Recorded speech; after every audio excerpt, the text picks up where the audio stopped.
All right, welcome to this explainer. Today we're going to completely reframe what you think you know about one of the most polarizing companies on the planet.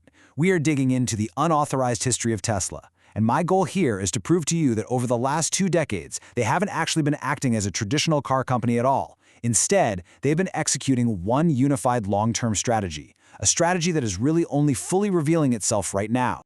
We've organized this explainer into 4 distinct eras: the secret master plan, the machine that scaled, building the global platform, and finally, the AI and robotics future. Let's get right into it. Part 1. The secret master plan. Let's rewind all the way back to 2003. This is actually before Elon Musk was CEO. Founders Martin Eberhard and Mark Tarpenning made this absolutely crucial observation. Lithium-ion laptop batteries were getting cheaper and much more energy-dense. They realized that if you just strung thousands of these everyday commodity cells together, you could actually make an electric car desirable, rather than just some compromised range-limited golf cart.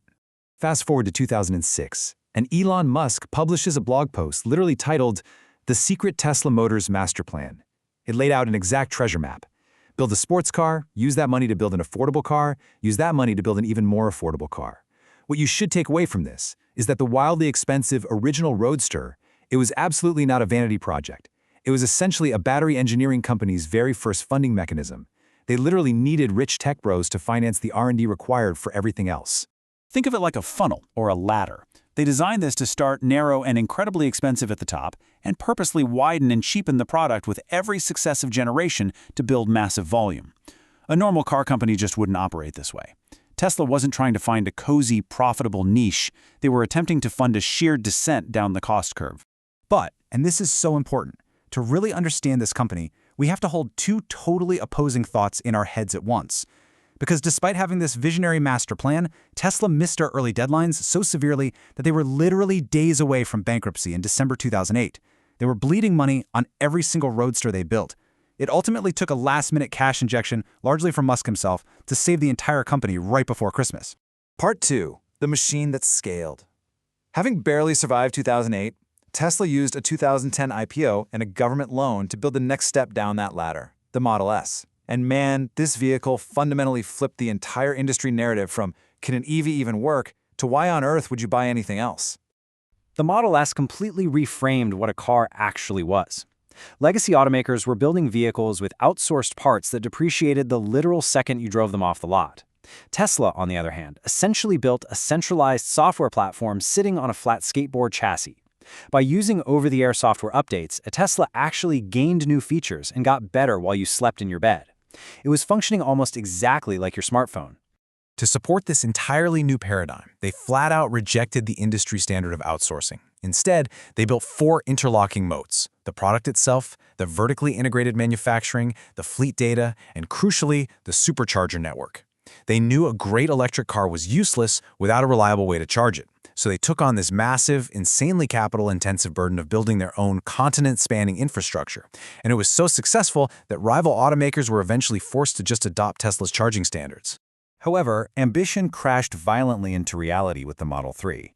This was supposed to be the promised affordable mass-market car. But it turns out building hundreds of thousands of cheap cars is vastly harder than hand-building a few expensive ones. This led to a very dark period famously dubbed production hell. Hubris led them to hyper-automate the factory. They called it an alien dreadnought.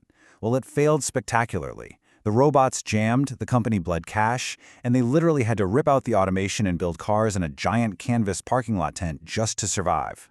Part 3.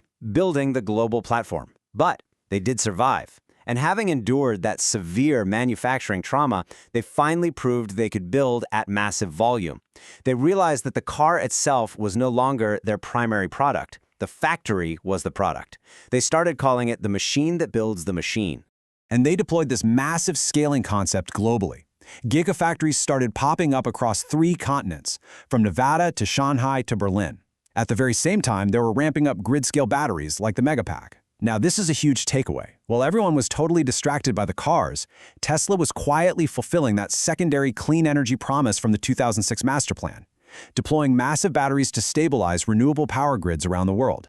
All this frantic scaling paid off spectacularly in 2021. Tesla's valuation skyrocketed, briefly pushing past $1 trillion. And why this matters is because the financial markets suddenly woke up. They realized they shouldn't be pricing Tesla like a traditional car company at all. They were pricing it as a global tech and energy platform that had a massive built-in option on the future of artificial intelligence. Which perfectly leads into part 4, the AI and robotics future. This is the final movement of our story, where the massive hardware empire they spent nearly 20 years building simply becomes the raw material for solving real-world artificial intelligence and robotics.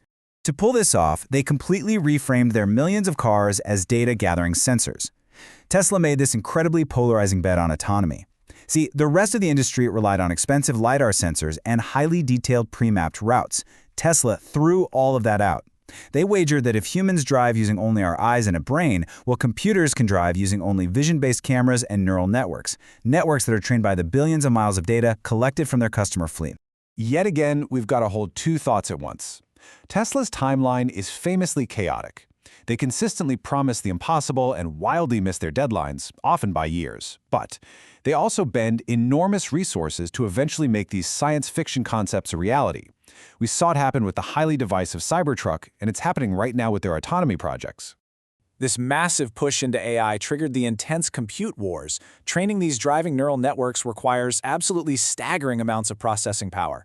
So, true to their vertically integrated nature, Tesla attempted to build Dojo, their very own custom supercomputer, right from the silicon up. But the immense complexity of competing with dedicated chip manufacturers eventually forced them to scale the project back. It just goes to show that even Tesla's strategy of bringing everything in-house occasionally hits some very, very expensive limits. But despite the setbacks with Dojo and all those years of missed deadlines, in June 2025, they actually did it. They launched a geo-fenced robotaxi service in Austin, Texas. Real passengers carried entirely without a human driver. This right here is the holy grail for their business model. It's the first tangible step toward turning their vehicles from a one-time depreciating sale into a continuous, recurring, revenue-generating asset. Obviously, scaling this globally remains a monumental regulatory and operational hurdle, but the pilot is live. Which brings us to the end game of our entire explainer, Optimus. Think about it. If you have already spent billions solving real-world AI, real-world perception, and mass manufacturing for cars, dropping that exact same intelligence into a humanoid robot is really just a change in packaging. A car is just a robot on wheels. Optimus is that exact same brain, just given a human form to navigate human environments.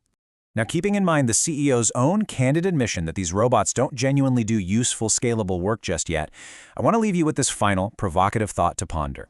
If they actually manage to climb this final rung of the ladder and successfully mechanize physical human labor, what is the ultimate destination of that 2006 master plan? Decades from now, will history remember Tesla as a company that made electric cars, or as the entity that unleashed the global robotic workforce? Thanks for exploring this with me today.